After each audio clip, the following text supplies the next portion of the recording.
Hello mga pacham! Nandito na naman ako at magbibigay na naman ako ng masarap at murang idea para sa inyong mga ulam ngayong tanghalian.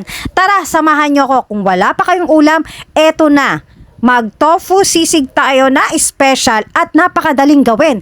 Ito ang ating kailangan. Syempre ang tofu, mayo, oyster, ground pork, at liquid seasoning, chili flakes, bawang, sibuyas, syempre ang sili, hindi ang mawawala. So, isa-isahin natin ito at ituturo ko sa inyo kung paano natin gagawin. Syempre, pakukuluan muna natin ang ating giniling. Ayan, palalambutin natin yan hanggang sa magmantika. At habang ginagawa natin yan, magpapainit tayo ng mantika dito sa isang kawali para sa ating tofu. Dahil ipiprito muna natin yung tofu. Pwedeng lagyan nyo na yan ng magic sarap para may lasa na. Or kung wala kang magic sarap, pwede rin ng asin. So ayan, iprito na muna natin ito hanggang sa maging golden brown. Antayin na lang natin na magmantika ang ating giniling. Pero mamaya ipiprito ko rin to ng bahagya. So ayan, medyo golden brown na tong ating tofu. Halu-haluin nyo to para hindi manikit or para hindi masyadong madurog. Ayan, iset aside na natin dahil luto na siya. Ayoko naman masyadong crispy. So ipiprito ko na lang dito ang ating giniling na napalambot kanina ha. So pagkaprito natin dyan, antayin natin na medyo brown siya para may crispiness tayong maralasahan at mararamdaman mamaya pag tayo ay kumain ito. So pag ganyan na, iset aside din natin dahil dito na rin tayo maggigisa. Igisa na natin, pagsamahin na natin, syempre ang sili, bawang at sibuyas. Mas masarap kasi na iginigisa rin ang sili dahil lumalabas na talaga ang anghang niyan paggisa nyo pa lang. So lagyan na natin ng oyster sauce. Tansya-tansya lang.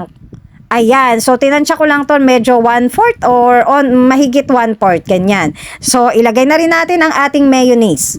Medyo naparami ako ng mayo nito, pero okay lang. Tansyahin nyo pa rin ang lasa at tikman yung mabuti kung okay na sa panlasa nyo. Pagkatapos naman, ilagay na natin ang ating pinritong tofu. Napakadali lang nito mga patsyam, promise. Pero yung lasa nito talagang dami kayo ng kain kapag ka natikman nyo. Kung wala pa kayong ulam, mamayang hapunan, pwedeng-pwede kung nakapagluto na kayo kaninang tanghalian. So, eto para sa inyong dinner. Lagay nyo na rin pala ito ng paminta. Baka makalimutan ko, masarap ito, maraming paminta. Pamintang durog ang inilagay ko dito. So, ayan na nga. Yung ating giniling ay lalagyan ko pa ng liquid seasoning dahil ito ay magdadagdag ng aroma at special flavor sa ating ground pork. Yes, mga patsyam, ito ay nagbibigay talaga ng napakasarap na flavor.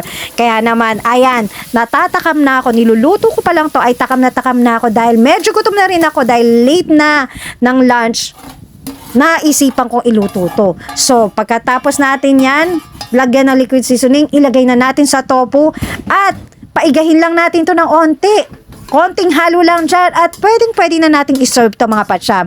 Ganun lang kadali at may masarap ka ng ulam at napakamura pa. Alam nyo ba ang tofu, bili ko lang dyan ay 20 pesos. 5 pirasong malalaking tipak. At ang ground pork naman ay nasa 100 or 95 pesos lang. The rest, meron na kayo sa kusina niyan for sure ng bawang sibuyas, chili flakes at saka ng mayo at ng oyster. So ayan, nandito na tayo sa pinaka talent ni patsyam, ang tikiman portion. Hindi sana ako kakain ng rice, pero ang klase ng ulam na tofu sisig ay hindi masarap kapag walang rice. Kaya ayan, saluhan nyo na ako at kumuha na rin kayo ng kanin nyo. Talaga naparami ako ng kain dito. At ikukwento ko lang sa inyo dahil hindi na nga ako nag-rice pero naparami talaga ako ng kain.